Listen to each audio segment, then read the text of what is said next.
UP के सीतापुर जनपद में एक पत्रकार साथी को गोली मारकर निर्मम हत्या कर दी गई। 24 घंटे बीत जाने के बाद भी पुलिस अब तक खुलासा नहीं कर पाई है, जिसको लेकर के सीतापुर सहित पूरे उत्तर प्रदेश में पत्रकारों में खासा नाराजगी है। जगह जगह पर ज्ञापन दिए जा रहे हैं और आक्रोश व्याप्त है। और इसी के साथ लखीमपुर जनपद में भी बिजुआ ब्लॉक में पत्रकारों ने आज पुलिस को एक ज्ञापन सौंपा है और हमारे साथ पत्रकार संघ के अध्यक्ष हैं। मैं इनसे आप तक जानकारी साझा कराऊंगा आखिर कि क्या आक्रोश है, क्या पूरा मामला जी। बहुत ही निंदनीय घटना हुई है सीतापुर में।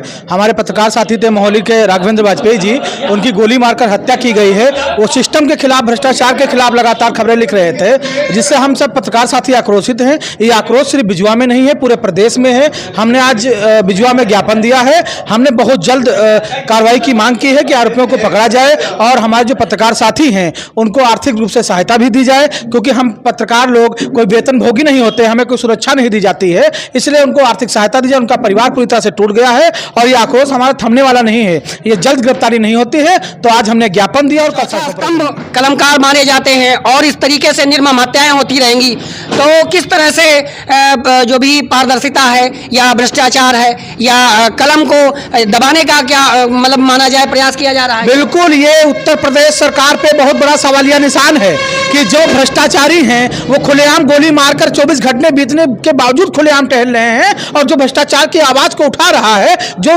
उनकी नाकामियों को उजागर कर रहा है, उसको गोली मारकर हत्या कर दी जाती है। और अभी तक ये प्रशासन कुंठित बैठा हुआ है, अभी तक इसका खुलासा नहीं कर पाया है। ये जल्द खुलासा हो, वरना सीतापुर पुलिस इस पूरे प्रदेश में इस आग की चिंगारी को संभाल नहीं पाएगी।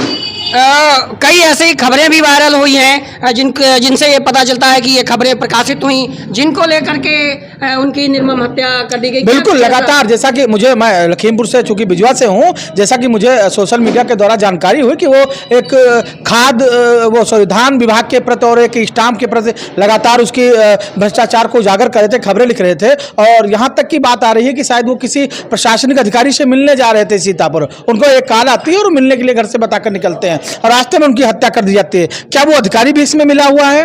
क्या उस अधिकारी की सहभागिता? इसकी भी निष्पक्ष जांच होनी चाहिए। यदि ऐसा कोई है तो उसके खिलाफ सबसे बड़ी जो कार्रवाई बनती है वो होनी चाहिए।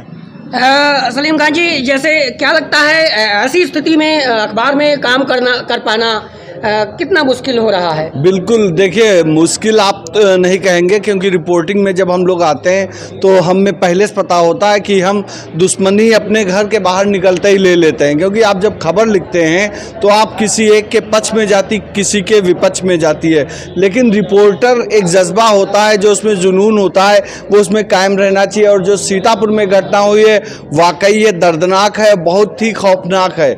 जब ये पता चला कि दिन में ही उनको दिन दहाड़े गोली मार दी गई तो यूपी की जो कानून व्यवस्था है उस पर सीधे सवाल उठ गए। और सीतापुर जिले से यहाँ तक कि हाईवे के ऊपर जहाँ पर सुरक्षा दी जाती है, कहा जाता है कि जगह जगह पर पुलिस साथी खड़े रहते हैं, पिकेट लगी रहती है। और इतने हाईटेक ज़माने में अभी तक ये नहीं पता चल पाया है हत्या हुई क्यों। सबसे बड़ी बात है कि एक आम नागरिक की हत्या होती है, वो भी बहुत दुर्भाग्यपूर्ण है, लेकिन एक जिसने आवाज़ उठाई, भ्रष्टाचार के खिलाफ आवाज़ उठाई, यहाँ तक कि पता चला है कि वो धान खरीद में जो घोटाले हुए थे उसको उन्होंने अपने समाचार पत्र में उजागर किया।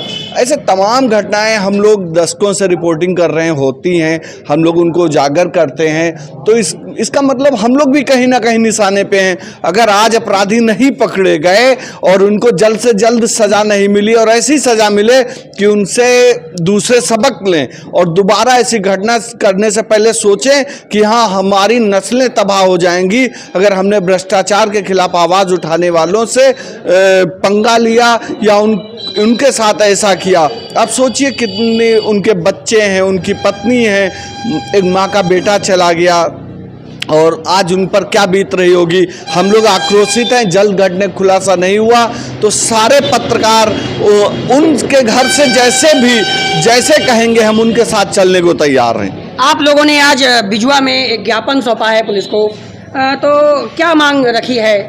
उसमें मांग रखी गई है कि उनके घर पर जो हैं उनको एक तो नौकरी दी जाए। भाई वो कोई इनके बहुत ज़्यादा पूंजी नहीं छोड़ते हैं, कोई वेतनभोगी नहीं है, उनको सरकारी नौकरी दी जाए और उनको सुरक्षा मुहैया कराई जाए और उनको मुआवजा दिया जाए। ये हमारी प्रमुख मांग है। और जहाँ जहाँ भी पत्रकारों के खिलाफ उत्पीड़न की खबरें आई हैं उन्हें गंभीरता से लिया जाए, उन्हें सेकेंडरी ना समझा जाए, प्रायोरिटी दिया जाए, क्योंकि हम प्रशासन के सहयोग में होते हैं और उनका सहयोग ही कहीं ना कहीं करते हैं कि खबर सामने लाते हैं और उसको जनता के लिए लेके आते हैं। लगातार पत्रकारों में आक्रोश है पूरे जनपद से लगा करके प्रदेश स्तर तक पत्रकार हर जगह पर ज्ञापन से लगाकर आक्रोश व्यक्त कर रहे हैं। इसी कड़ी में बिजुआ में भी पत्रकारों ने जिस तरीके से अपनी बात को रखा और ज्ञापन सौंपा है, लगातार पुलिस इस पर बारीकी से गहनता से जांच कर दोषियों पर कार्रवाई करे। पल पल की अपडेट के लिए हमारे साथ बने रहिए।